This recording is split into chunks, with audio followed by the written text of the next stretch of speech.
Merci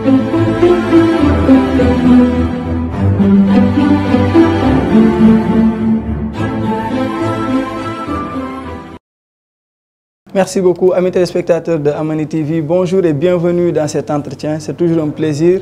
Aujourd'hui, nous recevons Madame Diop Ndeye Codou Fall. Elle est avec nous pour nous parler des femmes dans le monde littéraire, mais aussi de l'édition, puisqu'elle est justement dans l'édition. Et avec Madame Diop, nous parlerons également de l'édition, surtout en langue nationale. Madame Diop, bonjour. Bonjour Abdoulaye. C'est un plaisir de vous recevoir chez nous. Le plaisir est largement partagé. Merci. Alors, Madame Diop, vous êtes native de Pikine. Vous avez fait votre cursus à l'école 5 à Pikine. Vous avez ensuite fait également le lycée Seydina Limamou Laye, où vous avez obtenu votre baccalauréat. Vous dirigez actuellement les éditions EJO Editions, et vous faites plus dans les langues nationales. C'est une maison d'édition fondée par Boubacar Boris Diop. Et vous êtes membre également fondateur de l'Oudef Wahou. Donc c'est un site, un journal en ligne exclusivement en Wolof. Vous enseignez également le Wolof au CESTI. Vous êtes vice-présidente de l'association Fonk Sunu Lamine, qui vise en tout cas la revalorisation des langues locales. Déjà, qu'est-ce que vous pouvez nous dire de plus sur vous pour que nos téléspectateurs vous découvrent davantage? Merci beaucoup Abdoulaye. Je vous salue vous. Je salue également les téléspectateurs de Amani TV. Je salue vos collaborateurs. Je salue également le directeur de Amani TV, M. Abdouane, et je vous félicite pour le travail important que vous abattez pour la valorisation de notre patrimoine culturel. Alors, je suis très contente d'être là et je vous remercie pour l'invitation. Pour ma présentation, vous avez parlé de mon cursus scolaire, mais vous avez omis de parler de l'école primaire, école 5, où j'ai étudié. Vous tenez beaucoup à cette école? Mais oui, parce que c'est le début de mon enseignement. J'ai été là-bas de la classe de CI jusqu'à la classe de CM2. C'est là où j'ai eu mon entrée en 6e. Ensuite, j'ai fait le Collège Canada, qui est maintenant CM Serigne Cheikh Anta Mbacké. Avant c'était Canada, mais maintenant c'est CM Serigne Cheikh Anta Mbacké. Ensuite j'ai fait le lycée Limamou Laye. J'ai eu un bac littéraire et à l'université j'ai commencé par la philosophie. Ensuite j'ai fait d'autres formations, entre autres. Mais là vous êtes dans l'édition en langue nationale. Voilà, déjà on va commencer par ça. Pourquoi cet intérêt justement pour les langues nationales? J'ai dit tantôt que j'ai eu un bac littéraire et à l'université, j'ai commencé par la philosophie. Je faisais également des comptes rendus de lecture dans la presse et j'ai animé également des chroniques, toujours en français. Alors, ce qu'il y a de particulier avec l'écriture, ça vous pousse toujours à découvrir ou bien à aller vers d'autres aventures.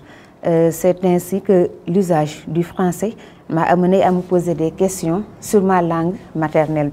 Alors j'ai découvert le potentiel de ma langue maternelle et j'ai découvert également que la langue est un vecteur de culture et également c'est un vecteur identitaire.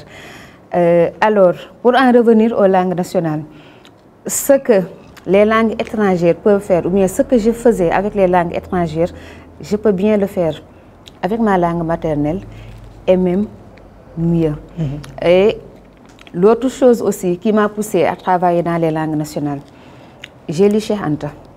Et Cheikh Anta dit que l'Africain qui nous a compris est celui-là qui, après avoir lu nos ouvrages, aura senti naître en lui un nouvel homme, un créateur, un vrai Prométhée, conscient de ce que la terre entière doit à son génie ancestral dans tous les domaines de la science, de la religion et de la culture.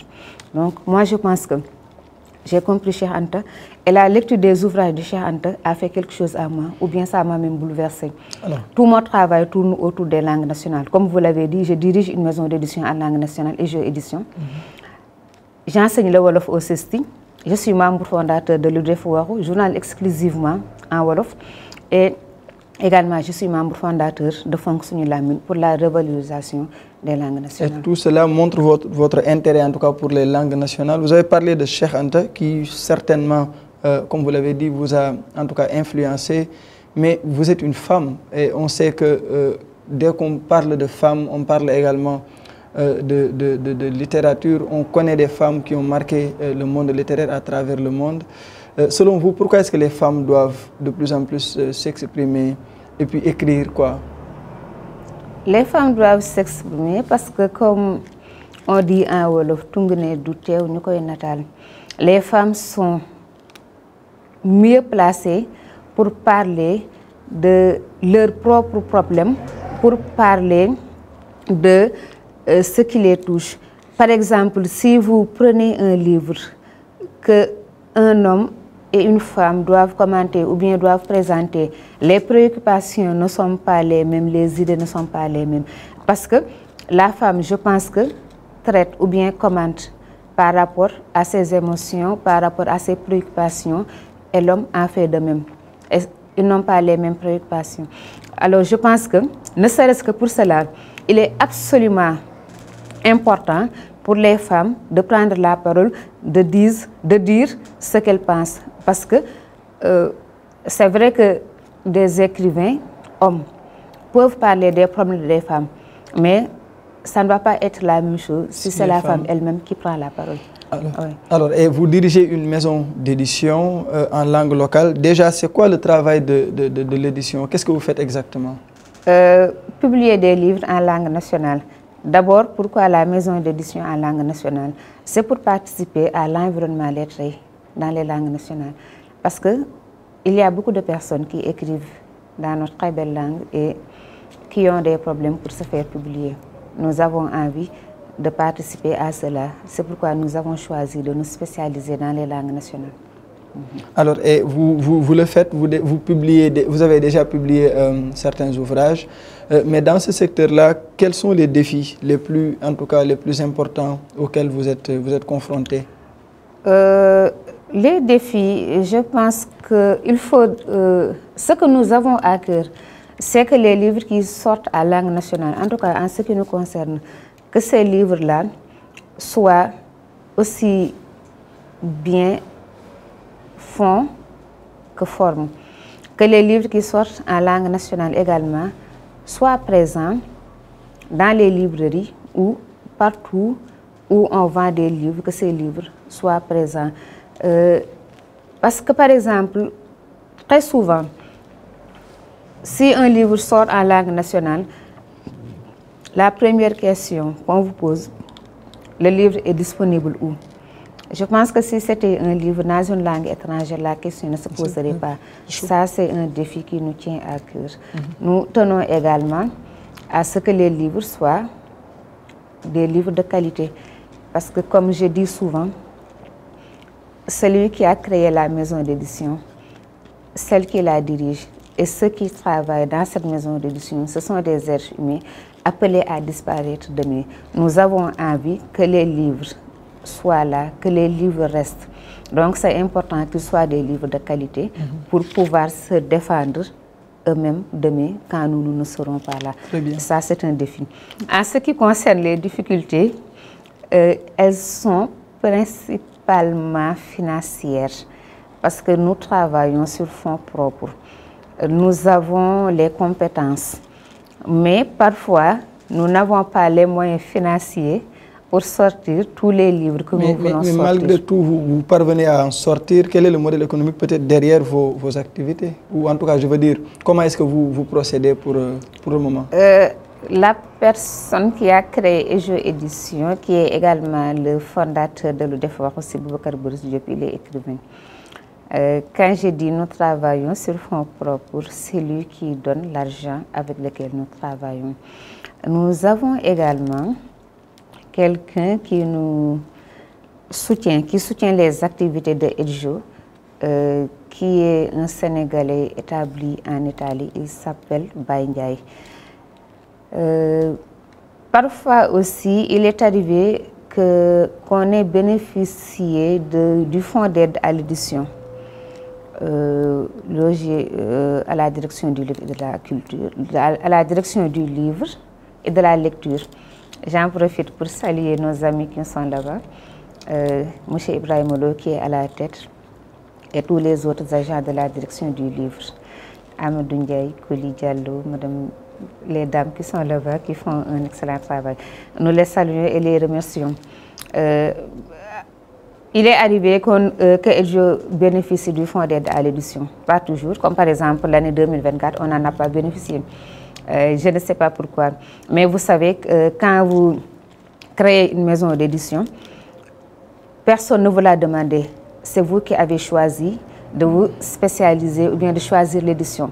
Et un choix aussi, comme dit Sartre, ça appelle la responsabilité. Et on ne crée pas une maison d'édition pour attendre de l'aide. On crée une maison d'édition parce qu'on a envie de le créer, parce qu'on a envie également, on a envie de faire ce travail et on a aussi les moyens de le faire. Donc on n'attendait pas ou bien on ne comptait pas sur cette aide. Voilà. Alors pourtant il y a une aide qui vient, mais quel est le message donc concernant je veux dire à l'endroit des éditeurs, qu'est-ce qui doit se faire justement pour bâtir un modèle économique qui permette peut-être d'y arriver malgré peut-être les difficultés financières qui peuvent bien sûr se présenter? Je pense que le fait déjà que ces livres existent, ils vont rester. C'est ça l'importance de l'écriture. Ce qu'on écrit, ça reste. Je pense que demain, quand on parlera de l'histoire culturelle du Sénégal, l'histoire littéraire du Sénégal, on parlera également de Edjo et de Lou Defouaro. Parce que les paroles s'envolent et les écrits restent justement. Donc c'est déjà quelque chose. Oui. Alors, et quand on veut faire du bénéfice aussi, je pense qu'on ne va pas, on ne va pas se diriger vers la création d'une maison d'édition, surtout une maison d'édition en langue nationale. C'est pas un secteur juteux, quoi. Pas du tout, pas du tout. Mais on a envie de participer à l'émergence de notre pays. On a envie de participer à ce qui fait avancer notre culture. Alors justement, vous avez parlé de ce qui fait avancer notre culture, mais vous autres qui évoluez dans les langues locales, souvent vous partagez l'idée selon laquelle, en tout cas, les langues locales sont importantes justement pour la transmission des savoirs. Alors à ce niveau, qu'est-ce qu'il faut comprendre? Quelle est, je veux dire, l'importance, ou en tout cas l'apport des langues locales pour la transmission des savoirs de génération en génération? Elles sont absolument importantes. Non seulement pour la transmission culturelle, mais dans tous les domaines de la vie. Dans tous les domaines de la vie. En fait, il arrive parfois qu'on vous dise que les livres que vous publiez en langue nationale, pourquoi vous les publiez en langue nationale, pourquoi vous ne choisissez pas les langues étrangères. Parfois, c'est une question qui me fait sourire, parce que je pense qu'il n'y a rien de plus normal que dans un pays où ceux qui comprennent et parlent les langues étrangères peut-être représentent 20% de la population. Dans ce pays, donc je crois que tout ce que nous devons faire, ça doit tourner autour des langues nationales, ou bien alors donner la priorité aux langues nationales. Parce que je crois que un pays ne peut pas se développer en laissant à rade 80 ou bien 70% de sa population. Donc, si on veut vraiment nous développer, je pense que c'est 80% ou bien c'est 85% peut-être de la population.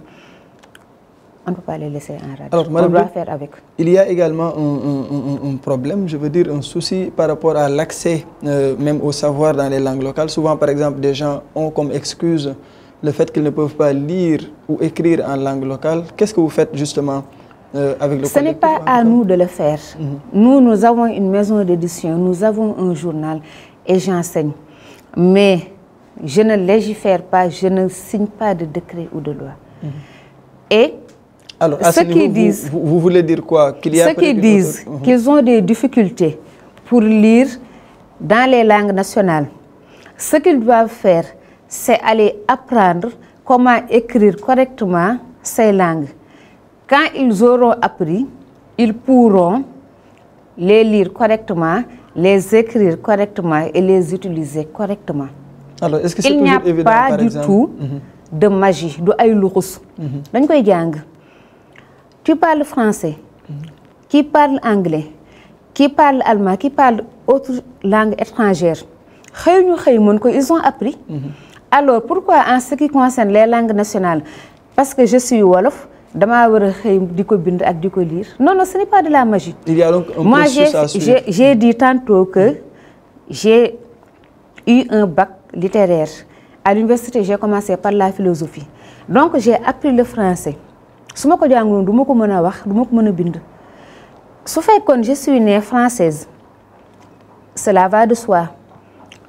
Je pourrais parler cette langue. Mais pour pouvoir la lire ou bien l'écrire, il faudrait que je l'apprenne. Ce fait que quelqu'un qui est né français,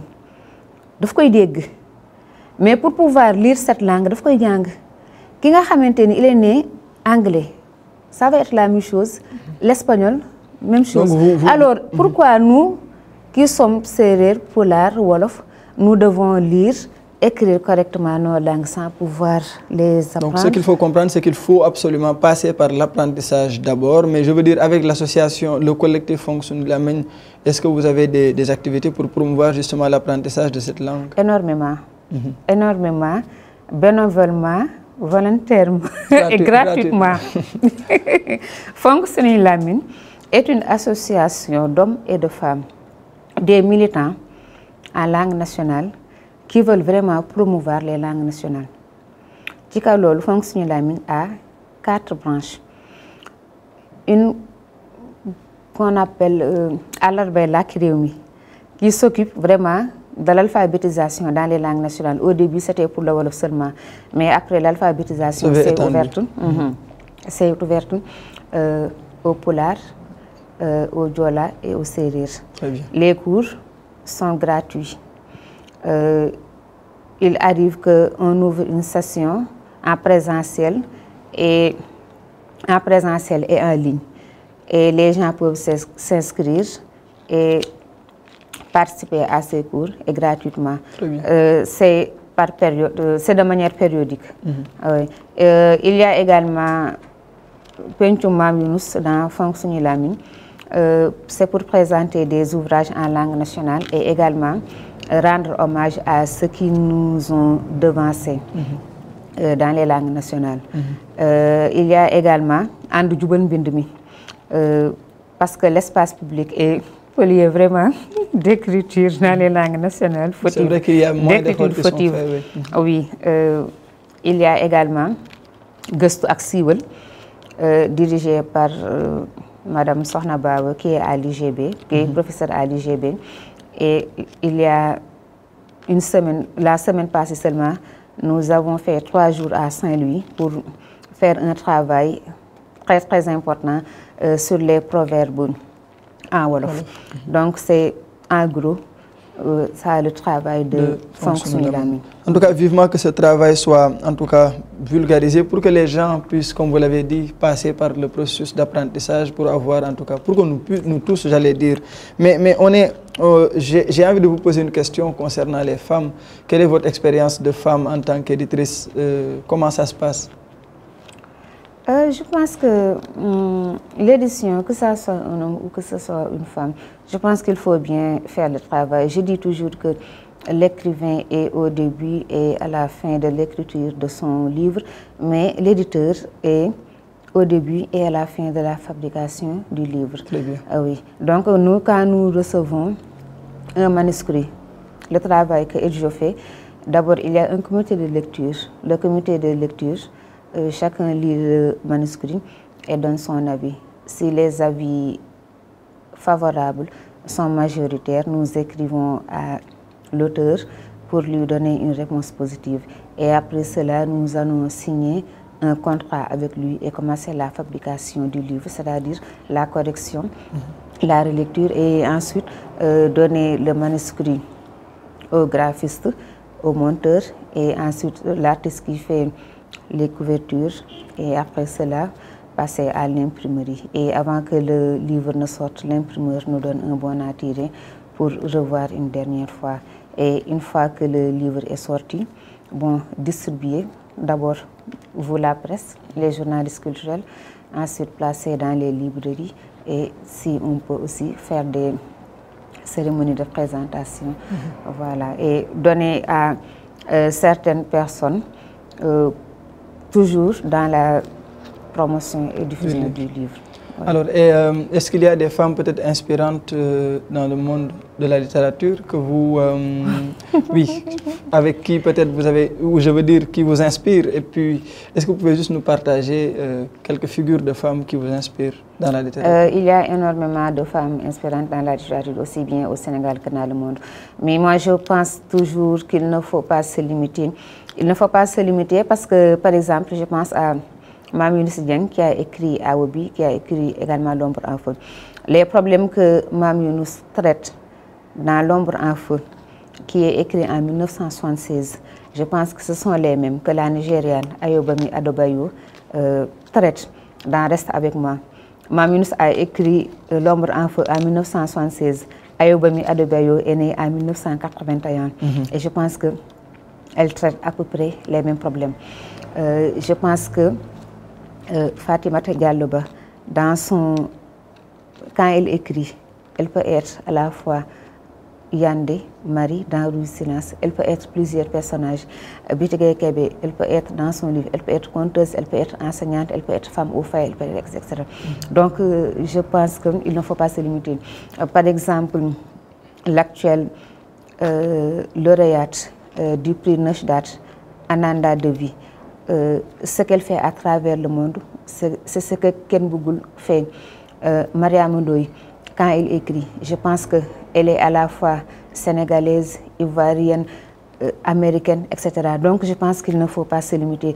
En ce qui concerne les femmes inspirantes, je ne fais pas de différence entre l'américaine Freda McFadden qui a écrit La femme de ménage voit tout et la sénégalaise Fatoumata Bernadette Sonko qui a écrit Femme sous silence au Sénégal. Parce que toutes les deux, du quotidien des femmes en général à travers le monde, que ce soit aux États-Unis, au Sénégal ou ailleurs, ce sont presque les mêmes problèmes. Aram Fall Diop, Tata Aram m'inspire beaucoup, mais Mariétou Diong Diop également. Il y en a beaucoup, il y en a énormément. Mais en ce qui concerne actuellement mon travail, à la fois d'éditrice, d'enseignante, en tout cas, tout ce que j'ai fait, ça tourne autour des langues nationales. Mon inspiratrice, c'est Aram Fall Diop. C'est Aram Fall Diop. Aram Fall Diop. Aram, elle a travaillé avec Cheikh Anta. Aram a créé avec Tonton Mamadou Ndiaye OSAT. OSAT a publié pour l'instant l'essentiel des ouvrages en langue nationale.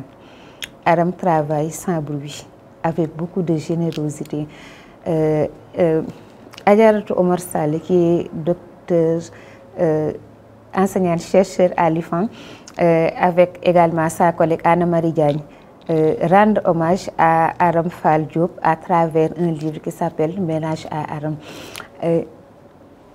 Je suis très impatiente que ce livre sorte parce que c'est un livre absolument mérité, un très bon livre. Dans ce livre, j'ai un texte qui s'appelle Aram Fall, Guigui Leral Penchimi. C'est comme ça que j'ai défini Aram. Guigui Leral Penchimi. Guigui Leral Penchimi. Elle m'inspire beaucoup. En fait, je profite de cette émission pour rendre hommage à Aram. J'assimile Aram à un baobab. Parce que dans un baobab, tout est important.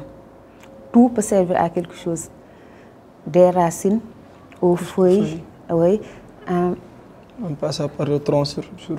Oui, tout absolument est nécessaire. Alors, et Aram, vous assimilez Madame Aram Fall à... Oui. C'est vraiment... Oui. Elle m'a beaucoup aidée aussi quand j'apprenais le Wolof. Et elle a également des livres qui sont absolument importants en ce qui concerne les langues nationales et pour l'apprentissage du Wolof. Aussi elle ça, a fait un travail extraordinaire. Ça montre que, comme vous avez dit, qu'on soit femme ou homme, on peut bien sûr apporter quelque chose au landerneau littéraire. En tout cas, il suffit juste d'avoir la volonté. Et vous aussi, je pense que vous êtes en train de faire énormément d'efforts. En tout cas, c'était un plaisir de vous recevoir. Peut-être un message à l'endroit des femmes du monde, de l'Afrique, du Sénégal, à l'occasion du 8 mars. Ben, vous avez dit quelque chose comme les hommes peuvent apporter quelque chose, les femmes peuvent apporter quelque chose. Je pense qu'en ce qui concerne la littérature, je l'ai dit tantôt, oui, les femmes doivent prendre la parole pour parler de leurs problèmes. Bon, je voudrais aussi, en préparant cette émission, vous aviez parlé de quelque chose, comment encourager les femmes à écrire. C'est certainement le message. Oui, c'est très important. Je pense que dans ce sens, il faudrait aussi encourager et soutenir des événements ou des actions, comme dans le sens de Miss Littérature organisé par Salamata Ousmane Diallo, et également le salon du livre féminin organisé par Aminata Seck.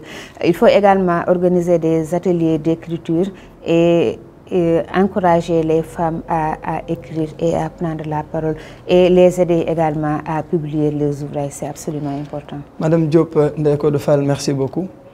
C'est moi qui vous remercie. Je suis très contente d'être passée à votre émission avec vous. Merci en tout cas. Merci également à vous, amis téléspectateurs de Amani TV. C'était vraiment un plaisir. Merci de nous avoir reçus chez vous. On vous donne rendez-vous très bientôt sur Amani TV, la chaîne de l'Afrique.